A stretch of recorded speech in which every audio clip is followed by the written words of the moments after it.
uzi ko isi yazengurutse n'amazi ku gihe cya Nowa, ngo ariko isi ya none yo ibikiwe umuriro, ibikiwe umuriro uzagurumana, umuriro uzatwika abanzi b'Imana. Umugambi w'Imana ifite iyo ngo ntikererwa, iyo ngo ntikererwa nk'uko abantu bamwe bibwira, ntabwo ikererwa nk'uko abantu bamwe bibwira, ahubwo ishaka ko abantu bihana. Babwira ngo ntimumere nk'abandi badafite ibyiringiro. Ni ukuvuga ngo hari abantu badafite ibyiringiro, ari bo ngabo bavuga ngo isezerano ryo kuza kwe ririhe. Abantu bemwe barabaza ngo isezerano ryo kuza kwe ririhe, ngo ibyo bintu ni ukubeshya, ngo yaho babivugiye ngo bihora uko byahoze. Nigeze Imana nk'uko abantu batekereza ntaho bihuriye, kuko niba ishobora iravuga ngo umunsi umwe wayo ni imyaka 1000 ku bantu. Abantu rero bararambiye, kuko ubwo bararambirwa kandi umunsi ntiwashira, ntiwari wanashira. ni ukuri ntabwo umunsi washira.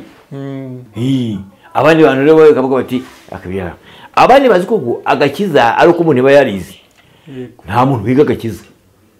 N'abajyaga bajya kwiga amateoloji za Bukavu na za Gisenyi n'ahandi, icyambere ugomba kugenda ukirijwe.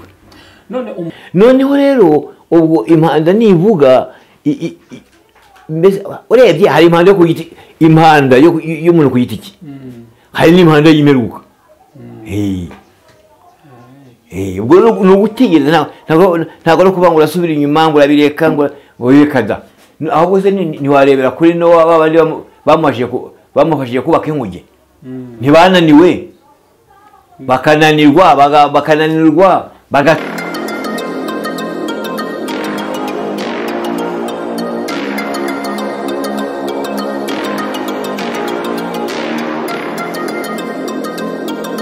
Reka tubasuze mwebwe mwese mudukurikira ku Muremyi TV. Imana niba umugisha kandi turabakunda cyane. Mwebwe mutuye mu Rwanda, mutuye mu majyaruguru, amajyepfo, burasirazuba n'uburengerazuba, mwese turabakunda cyane. Aho muri hose muri diaspora hanze aho ngaho turabakunda, turabashuhuje.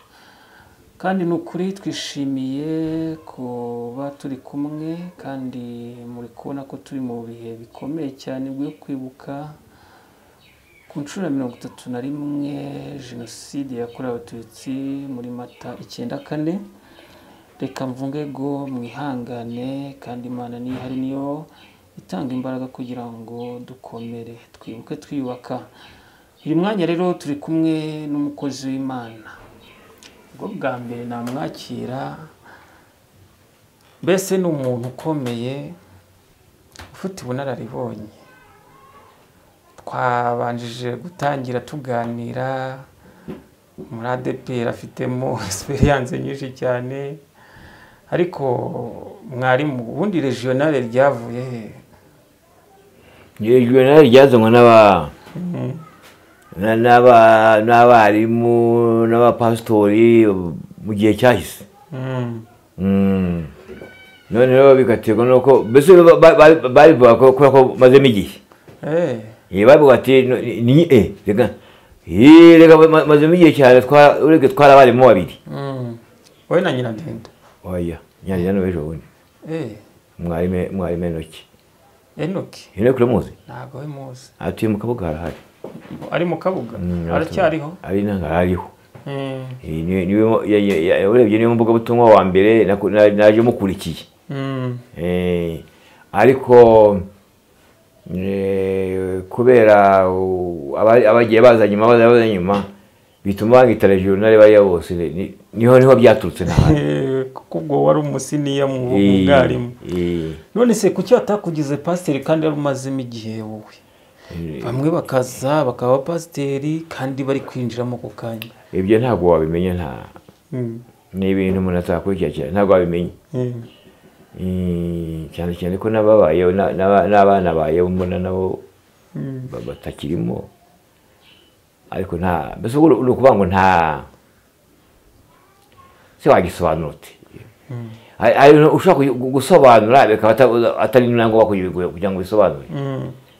Umuntu abaye mwarimu akabaho nk'ubwo nabaye mwarimu muri mirongo ni kera nabanje nkizwa nabanje kujya niyigisha abanyamumatizo.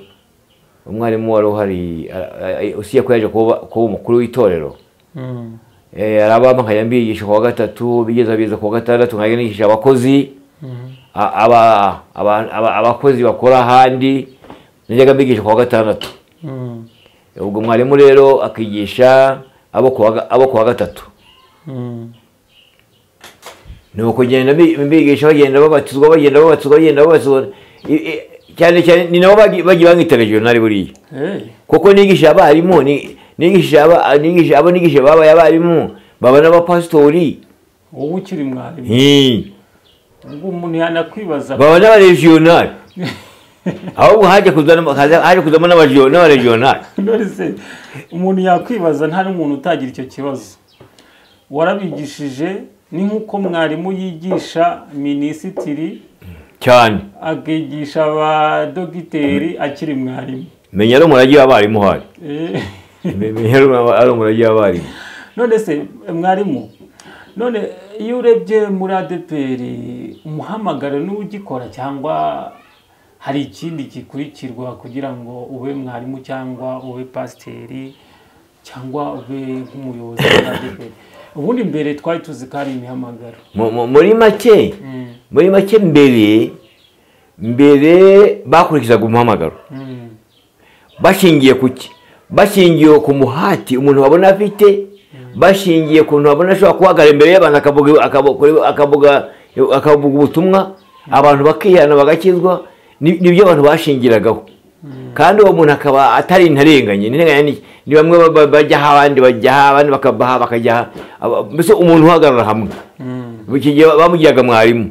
Nicyo barebaga kandi bakora umuhati. Umuhamagaro rero wawukuraga ahantu ukajya mu bintu bataguhaye. Ariko ntujye gukora ibintu by'akajagari. Mumenye yuko kwihangana k'umwami wacu ari agakiza, nk'uko mwene data ukundwa Pawulo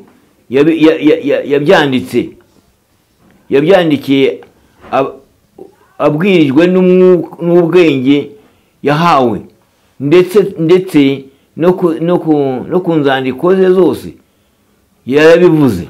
Reka ndekere aho ngaho. Aya magambo cyangwa urwandiko Petero yanditse yarwandikiye, ubundi izi nzandiko zabo izi nzandiko zitwa inzandiko rusange. Abakurikirana bakavuga ko izi nzandiko zandikiwe abantu bose. Muri uru rwandiko rero, muri itorero hajemo ibibazo. Abantu bagira ibibazo mu byo kugaruka k'umwami, kugaruka kwa Yesu. Ariko ahangaha hagaragaza yuko haje abantu bandi abigisha b'ibinyoma, batangira gushaka gukura abantu mu gakiza, bashaka kwangisha abantu Imana. Bo baravuga bati rero ubu ngubu ibi bavuga ngo Yesu azaza, ibi bavuga ngo Yesu azaza barabeshya. Ntabwo Yesu azaza, kuko uhereye kera kose niko byahoze. Babivuga ko muri ibi bihe by'iki gihe abantu baravuga ngo bahora babivuga kandi ngo uko bahora babivuga niko byahoze, ntibijya bihinduka. None ijambo ry'Imana rikavuga ngo abantu biyibagiza nkana ngo ntibamenye ko isi yabayeho n'ijuru ryabayeho, isi ikazengurukwa n'amazi igihe cya Nowa. Mbese abantu benshi, urebye abantu benshi biyita n'abanyabwenge, mbese bashaka kubikura mu bantu yuko ibyo bintu ari ikinyoma, ibyo bintu atari ukuri. Abantu rero ijambo ry'Imana rikavuga ngo abantu biyibagiza nkana ntibamenye ko isi yahozeho n'ijuru ryahozeho. noneho ikongera ikavuga ngo nyamara isi ya none, uzi ko isi yazengurutswe n'amazi ku gihe cya Nowa, ngo ariko isi ya none yo ibikiwe umuriro, ibikiwe umuriro uzagurumana, umuriro uzatwika abanzi b'Imana, ni ubitse. Hanyuma babaza ngo isezerano ryo kuza kwe rihe, niko n'abantu babona baza muri iyi minsi. Ibyo bintu muhora muvuga bya Yesu ngo azaza, ngo isezerano ryo kuza kwe ririhe, isezerano ryo kuza kwe ririhe.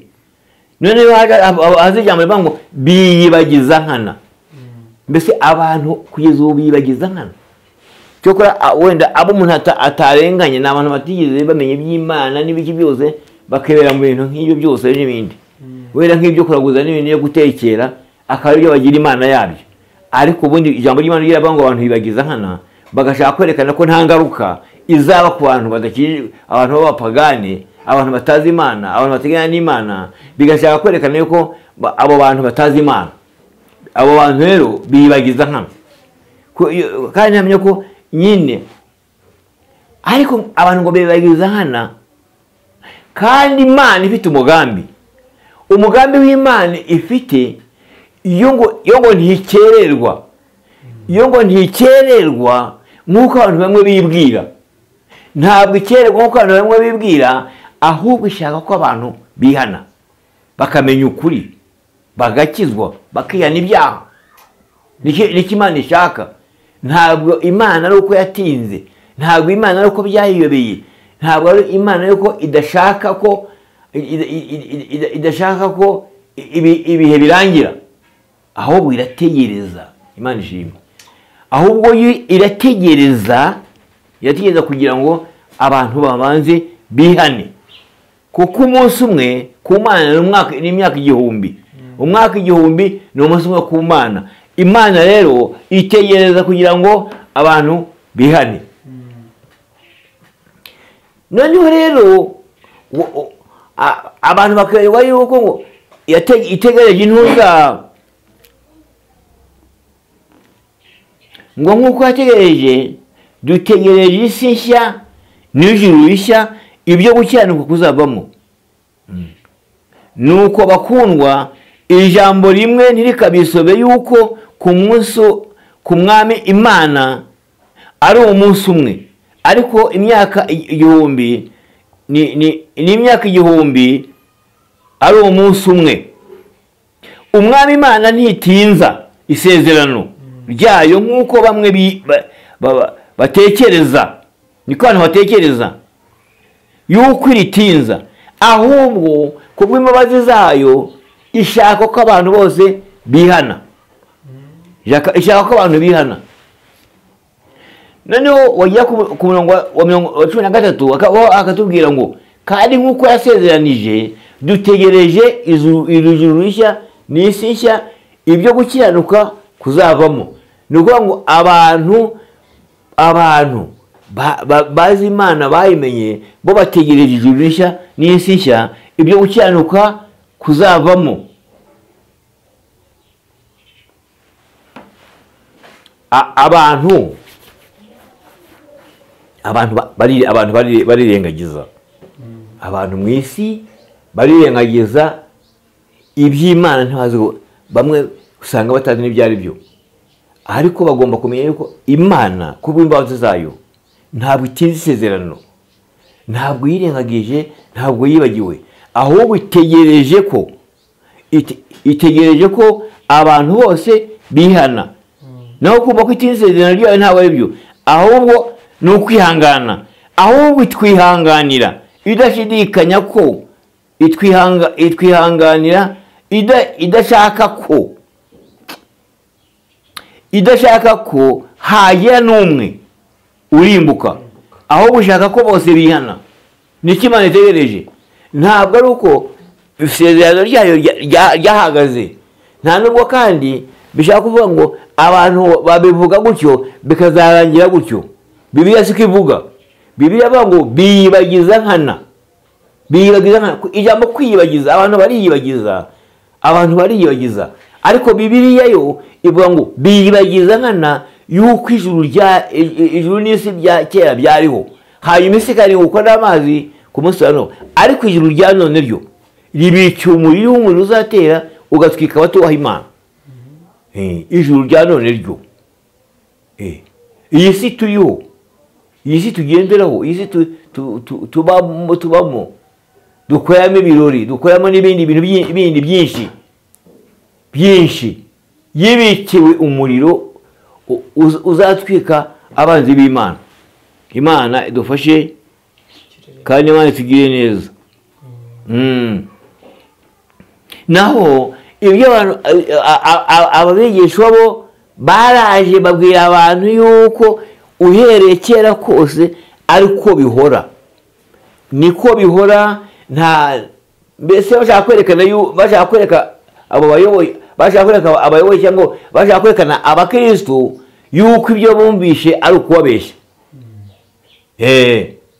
Ariko ngo bakibagiza hano ko ijambo ry'Imana niryo ribivuga neza. Ariko bakundwa, iri jambo rimwe ntirikabisobe yuko ku Mwami Imana umunsi umwe ari imyaka 1000 n'umunsi umwe, ahubwo siyo kibazo gishaka ko abantu bakizwa, gishaka ko abantu bihana. Ntabwo yirengagije, ntabwo yabiretse, ntabwo amagambo yayo ari imfabusa, ahubwo yo iragutegereje kugira ngo wihane. Nikitegereje, ntabwo nikitegereje, kuko Bibiliya iravuga ngo kandi nk'uko yasezeranye dutegereje ijuru rishya n'isi nshya ibyo gukiranukamo.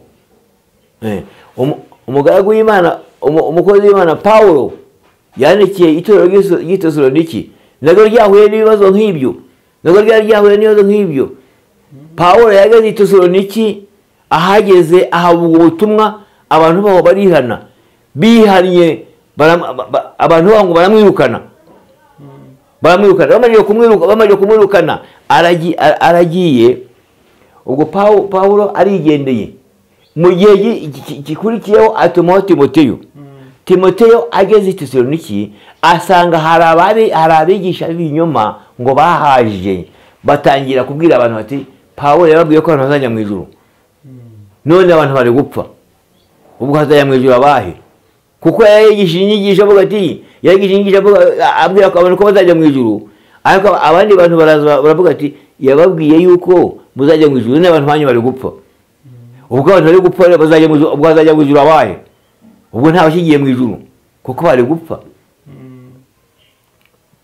Niyo mpamvu Pawulo yandikiye abandikira ngo ntimumere nk'abandi batagira ibyiringiro.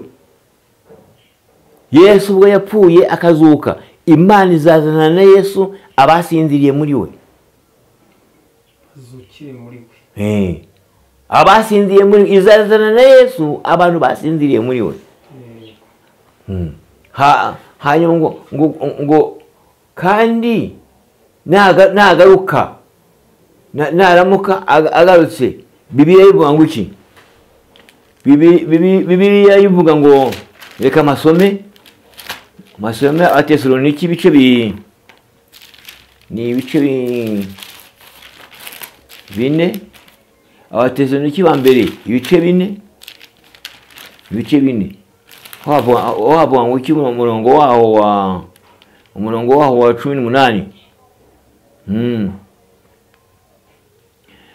No, umurongo wa 18 havuga ngo 18 haravuga ngo nuko mumaranisha imibabaro kubwirana ayo magambo, ariko bene data ibi oya ntabwo ari wangaho, nasomye mumbabarire cyane, nasomye umurongo, nasomye igice cya 5 kandi ngomba gusoma igice cya 4. havuga ku murongo wa 13 turavuga ngo nicyo tubabwira tutagibwirijwe n'ijambo ry'Imana ry'umwami wacu Yesu, yuko twebwe abazaba bakiriho basigaye kugeza ku kuza k'umwami tutazabanziriza na hato abasinziriye, kuko umwami ubwe azaza amanutse avuye mu ijuru aranguruye ijwi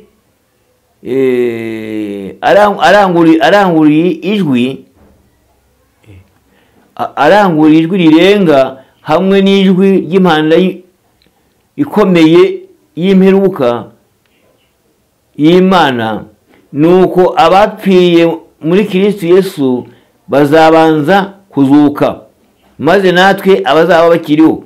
Nashatse kuvuga iki? Nashatse kuvuga yuko abo bantu abo ngabo ntuza nawe abo Petero yavuze baje muri ubwo butumwa kwangiza ubutumwa bwiza, bageze mu itorero ry'Itesalonike batangira kubwira abantu yuko Pawulo yababeshye, hanyuma batangira kuja kwica ubwo butumwa bwe. Hanyuma Timoteyo yagezeyo asanga bimeze gutyo, raporo yashubije Pawulo niyo yatumye yandika urwandiko, niyo yatumye rwandika, arabandikira ababwira ngo ntimumere nk'abandi badafite ibyiringiro. Ni ukuvuga ngo hari abantu badafite ibyiringiro, ari bo ngabo bavuga ngo isezerano ryo kuza kwe ririhe. Abantu bemwe barabaza ngo isezerano ryo kuza kwe ririhe, ngo ibyo bintu ni ukubeshya, ngo yaho babivugiye ngo bihora uko byahoze.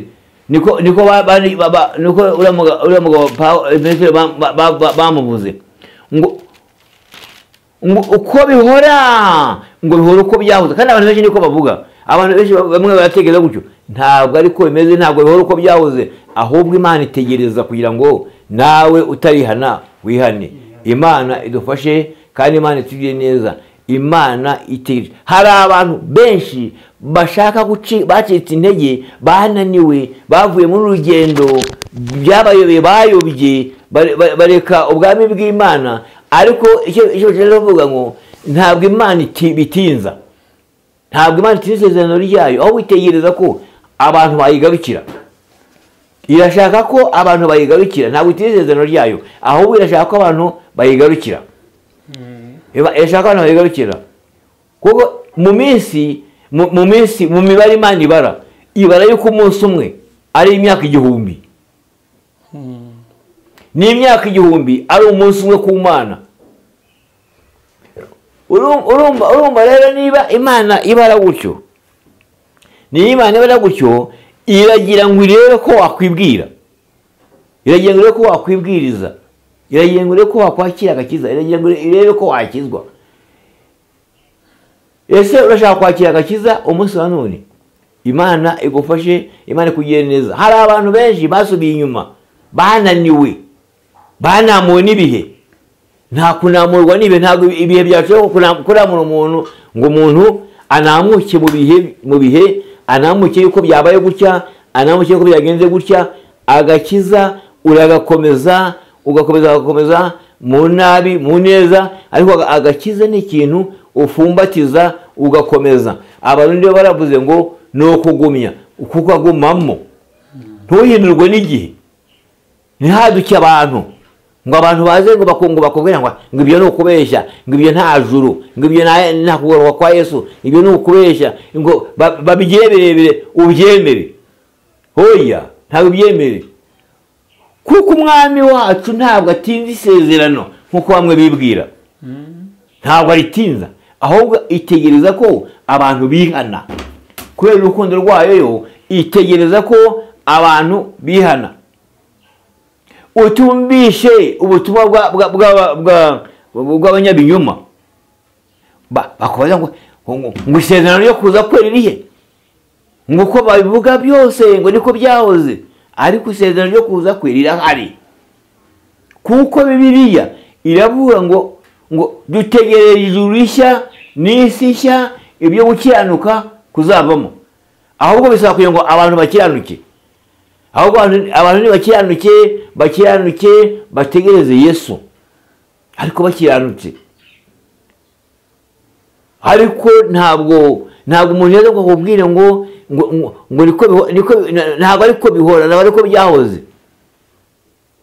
Ubu hari abantu bagiye bavuye muri uyu mubiri kandi bagiye bizeye.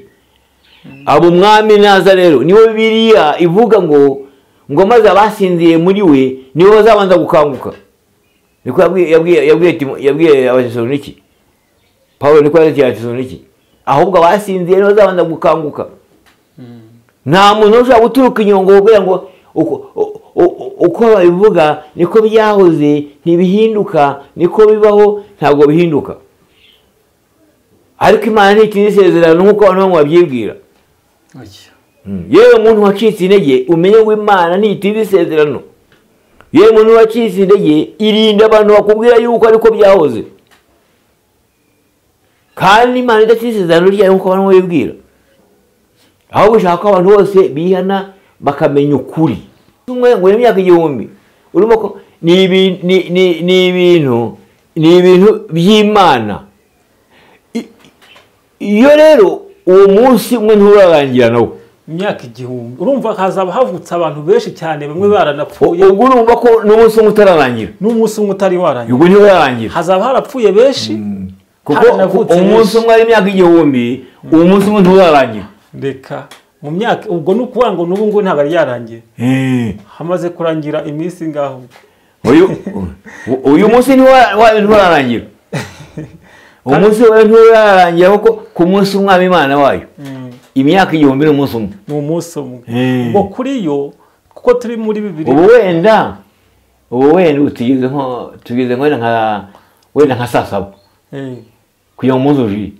Umunsi ushire. Nubize ko umunsi ugiye amasaha 28. Ubu dushobora kuba tugeze nka saa 7.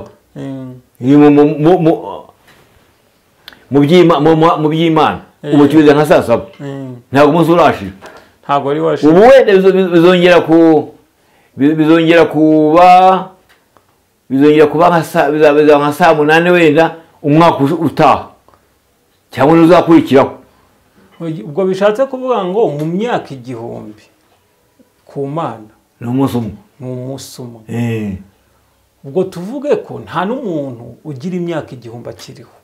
Nta myaka 1000 akiriho. Umuntu amara imyaka 70 cyangwa 80. Urumva abantu bazajya bapfa.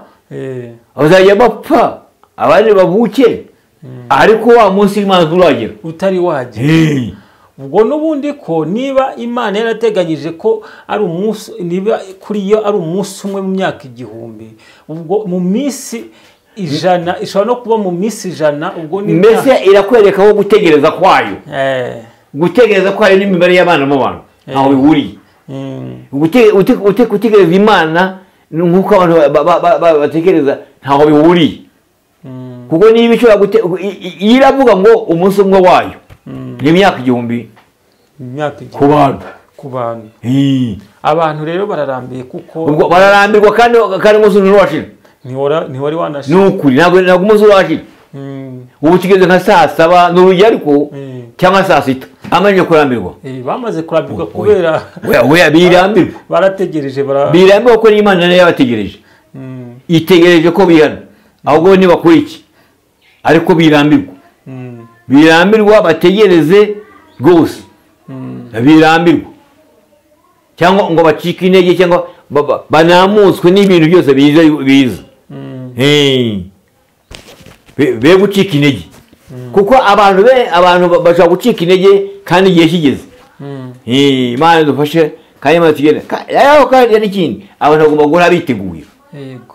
Hari ushobora kuva muri mubiri ukagenda Yesu ataraza. Hari abandi bazabuvamo we yaje umunsi. Bibiliya yakomeye cyane. Hari abandi bazaza uwo munsi nk'uko hari abazakizwa Yesu akayitaza. Abo baba bafite n'amahirwe abo ngabo bazakizwa Yesu ayitaza. Ariko pastor, ubundi gukizwa bishatse kuvuga iki? Gukizwa nukuba utanga amaturo, gatanga icyacumi. Ibyo biza nyuma, iyo ni imirimo. Iyo ni imirimo. Naho gukizwa no guhinduka mu mutima. Kuri gutagira umuntu nabi, ku buryo mbese ibintu bibi byose bikujya kure. ntabwo wakwifuriza umuntu ikintu kibi. ubwo ni ukwakira Kristo muri wowe. Yego, nta nzangano, ntaki. Umuntu iyo yabonye akazi, afite akazi runaka, abantu uzi ko hari abantu ushobora kuzana ku kazi agashaka kwirukanisha. Ariko umuntu ukijijwe ibintu abikora, iyo abikoze aba adakijijwe, kuko agakiza ushobora kukabamo cyangwa ntukananura akabemo, ukakabamo umaze kunanira. Uba nk'aba bigishwa, aba bantu Petero yandikiye, aba bantu Petero yandikiye barananiwe kubera ko bahuye n'abandi bigisha bashaka babayobya. Bo barabari bati muyinjije, nta bwenge mugira, muri mu biki, mwe muri mu biki kubona bihora uko byahoze. Niko barabwira n'abantu, ariko n'ubu abandi bantu rero bakavuga bati akabiyara. Abandi bazi ko agakiza ari uko umuntu aba yarize. Nta muntu wiga agakiza.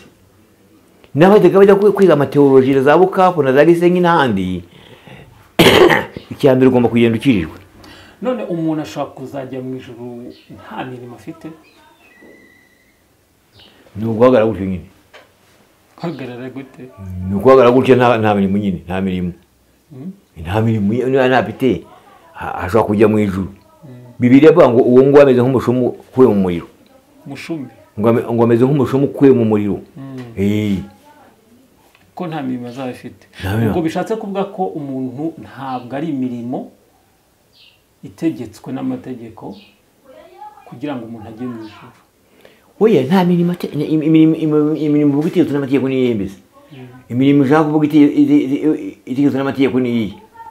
Urebye reka nkubwire, iyo winjiye ahantu muri community, ntabwo uzi ko iyo winjiye muri turetse n'ibyo by'amatora n'ibyacu n'ibindi, ntuzi ko iyo winjiye muri community ugomba kugira umusanzu. Ntuzi ko iyo community igizweho n'imisanzu y'abo bantu. Niko bimeze iriyo. Ntuzi yabaho. Ntuzi wabana n'abantu, wabiyamana ukabana n'abantu batanga imisanzu ntabwo bitanga. Ntuzi iryo shyamwe wariyamo, waribamo barakwirukana. Barakwirukana bati dore wowe nta misanzu uhereye twaziye nturatanga ijana. Ubwo rero mba ntabwo turi kumwe. Ariko bishatse kuvuga ko wenda nibwo wakwirukanye ku buryo za nyungu zabo nako. Ariko ibyo ntibihuye, ntabwo bihuye iyo bango niba utazahita ituro ngo ntuzajya mu ijuru. Ibyo ni imirimo. Kuko Yakobo we yaravuze ngo kwizera kudafite imirimo kuba gupfuye. None iyo niba kwizera kudafite imirimo kuba gupfuye, urumva ko niba udafite imirimo ntabwo umuntu azajya mu ijuru nta mirimo afite. Uzajya uhagarara gutya, uzajya ariko warakiranutse, ariko nta muntu wagiriye nabi, ntawe watutse, ntawe wibye, ntawe wagize gute, uzarijyamo. Ariko umuntu umwe yareretswe ngo umuntu udafite imirimo ngo ahagaze mu ijuru, ahagaze mu nzu itarimo n'intebe, ngo ahagaze mu nzu byari mu iyerekwa, ngo ahagaze mu nzu itarimo intebe, itarimo agakeka, itarimo iki, ngo ahagaze gusa. Hanyuma ngo arabaza ngo buriya muntu ko ahagaze kuriya aticaye ngo nta ntebe irimo, ngo ibibazo byatewe n'iki, ngo byatewe ko nta mirimo yigeze akora. Yabayeho gutyo, agira gutyo nta mirimo. None se ko wavuga ngo mu ijuru ngo tuzajyayo ngo hariyo amazu meza, koko nibyo amazu meza? Ayo mazu tuzamenya tugize iyo. Nanjye ko ntarajyaho se nanjye ntegereje nk'abandi. Nanjye nategereje. Urakoze cyane umukozi w'Imana. Imana ni umugisha kandi tubwiye ibintu byiza cyane. Reka mwebwe mudukurikira dutegereze, kuko nubwo tutegereje tukaba tunaniwe, tukaba twibwira koko Yesu atari yaza, ariko azaza imyaka 1000 ku Mana ni umunsi umwe gusa. Ubwo nutegereza mu myaka 100 wowe uzagira, uzasanga n'ubundi atari yaza. Ubwo n'umwuzukuru wawe ntago azamutegereza atari yaza, ariko urupfu rwo ntago rutinda. Urupfu rutinda. Ugomba gukiranuka. Ugomba gukiranuka ukitunganya ugategereza. Ugategereza kugeza igihe Imana izabugira. kuko n'ubundi urupfu nirwo rutuma umuntu ategereza Kristo. Ariko umwuzukuru n'abuzukuruza n'abuzukuruza bo imyaka 1000 zashira no urebye hari urupfu, hari za gisida, hari ziki ubwo bukiriho, ariko ukaba ugiye witunganije umeze neza, ubwo urategereje. Noneho rero ubwo impanda nivuga urebye hari impanda yo kugiti, impanda y'umuntu ku giti cye, hari n'impanda y'imeruka. Ubwo ni ugutegereza, ntabwo no kuvuga ngo urasubira inyuma ngo urabireka ngo wireka da, ahubwo se ntiwarebera kuri no babandi bamufashije kubaka inkuge, ntibananiwe bakananirwa bagacogora bagasura inyuma, batuye umusaza n'injiji. Nizeko abantu bategereza, burya abantu bazi ko umuntu yashatse gukurikira Imana burya barenjije, niko babizi. Ntibarebye batuye umusaza n'injiji, bataturindagiza bakabimutana, hagasigara n'abahungu be. Sibo babajije inkuge, sibo bayujuje, sinabo bayigiyemo, ni nabo bayigiyemo. Ariko urumva ko kandi cyane ikintu cyabaguye ni uko ngo nta mvura yari yarigeze igwa, ngo imyaka yose yezwaga n'urumi. Ibyo rero bigatuma Satani abatera akabaca intege, akabungura ubundi bwenge ngo uriya musaza arabeshya, nta mvura yigeze igwa izabaye. Babonye iguye siko bagize ibibazo, bagashaka kwirwanaho ko bahunga n'ukuntu babigenza bikanga, imvura ikabaribata bikarangira bagiye. Barangiye bagiye ariko ubwo rero no kuvuga abasuzugura ibiti bituvuga namwe nuwo ngo ababisuzuguye bakinjira mu bantu bavuga ngo ibyo hari ababivuga ibyo nta gaciro bazabibona. Nawo ngabo nabo bakavugira ngo ati uyu musaza aturindagiza we, kandi barimo abantu bafite ubwenge. Uyu musaza aturindagiza abantu b'abagabo, umuntu aturindagiza tukemera. Ubu ni nk'uko n'abaratwumva baravuga ati uyu musaza araturindagiza kandi avuga ukuri. Ariko ntibagiye kubona ko imvura yazojobye, bati vurema, bati imvura ishobora kugwa, bati nyamara niba bari bazi n'ifaransa baravuga bati do nk'uko imvura igiye kugwa. Uzi ko wa musaza ashobora kuba birashoboka, nabwo ntibabyemeye, baravuga ati bishobora kuba. Bagiye kubona babona ijuru rirazize, bagiye kubona babona imvura iraguye, birabayobera. Bashaka kwinjira hejuru y'inkuge ngo yanze ko wakingwa ati sinjye wakinze. Imvura irabashushuma. Bibiliya ivuga ngo iki? Bibiliya ivuga ngo imigomero yo mu ijuru iragomoroka n'amasoko y'ikuzimu hasi arazamuka. Birangira gutyo. N'ubu niko bizagera igihe birangira. Byatewe no kutumvira.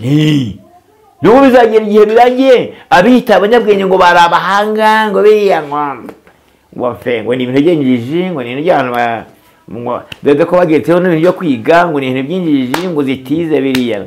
Ariko nyuma bazajya kumenya ko ari iby'abantu bagombye kuba nabo baragiyemo. Buriya bazabimenya byabagezeho. Bizamenya byabagezeho. Niyo mpamvu umuntu yagombye kwitegura igihe kandi akirinda umuntu umuyobya, akirinda umuntu ugira umuhanga akamuyobya. Ntayibaze ngo ibyo bahora ko byahoze ngo bahoraga babivuga babiciye amazi. None se abigishwa bageze tusari kinyabaza ngo ati Pawulo ntabwo yaruza ahangaha, ubu ntiyababeshye. Yigeze se agaruka niba ngo reko mumeze, kandi ngo birengagije yuko aribo bamwirukanye. Abantu abamaje gufata ijambo ry'Imana bahise bamwirukana, bamwirukanye arigendera. Aza kubandikira urwandiko avuga ati muramenye mutamera nk'abadafite ibyiringiro. Ubwo Imana yazuye Yesu izamuzurana n'abasinziriye muri we, mwitonde. Avuga ati kandi ubwo marayika ukomeye azaza azavuza impanda, hanyuma abasinziriye muri we bazakanguka, bahuye n'abazaba bakiriho basanganira umwami mu bicu. Hepfo aravuga ngo tumanishe imibabaro kubwirana ayo magambo. Urakoze umukozi w'Imana, twavuga ngo abantu nibitegure, kuko igihe cyo kumva ijambo ry'Imana cyo kuburirwa ni iki gihe. Ntusuzugure rero uzabyumva, ntusuzugure kuko nabo kwa no barasubisuzuguye bibageraho, nawe ntibizakugeraho kubera ko wabyumvise. Hindukira, Imana nayo iraguha ubugingo, kuko impamvu atinze nuko ari ya myaka 1000 kandi nta myaka 1000 uzagera, ariko urupfu rwo ntago ruzatinda. Ahubwo tekereza igihe uzapfira, niba nawe uzajya mu ijuru, niba nawe uzabukijijwe. Reka dusoze mukozi w'Imana. Reka nkushimire, Imana igumugisha. Twaganiye ikiganiro cyiza cyane cyo kwihana, kandi abantu ndatekereza ko bazabyumva bakaza kwihana. Reka noneho tugusabe uduhe nimero zanyu ku buryo n'abantu bashaka gukenera. Burya uyu mwarimu wanagiye inama abantu, hari abakeneye gukizwa bakakubaza ati se twakizwa gute, twakwakira agakiza gute, bakaba baguhamagara kuri telefone. Nomero zanjye za telefoni 0786699258 0788699258. Urakoze cyane. Uyu ni mwarimu rero, niyo mpamvu tuba dukeneye nimero ze, kuko ashaka kukugira inama. Yigishije ku gice, abantu barabatizwa, yavuze ko ari n'ababaye abaregionari, yigishije ari mwarimu. Urabyumva nawe rero ushobora kumuhamagara akaba yakugira inama. Reka rero tubashimire mwebwe mwese mudukurikira kandi mukurikira Umuremyi TV, namwe mudukunda cyane. Abatari barakanda subscribe muyikande kugira ngo mujye mubona ibiganiro byacu. Mwihangane, ibihe turimo birakomeye cyane. Imana izajya idukomeza, kuko ni idukomeza, nta muntu wakwikomeza uretse Imana idukomeza ibihe byose. Reka tuvuge ngo Imana nibarinde kandi muhahe muronke. Murakoze cyane.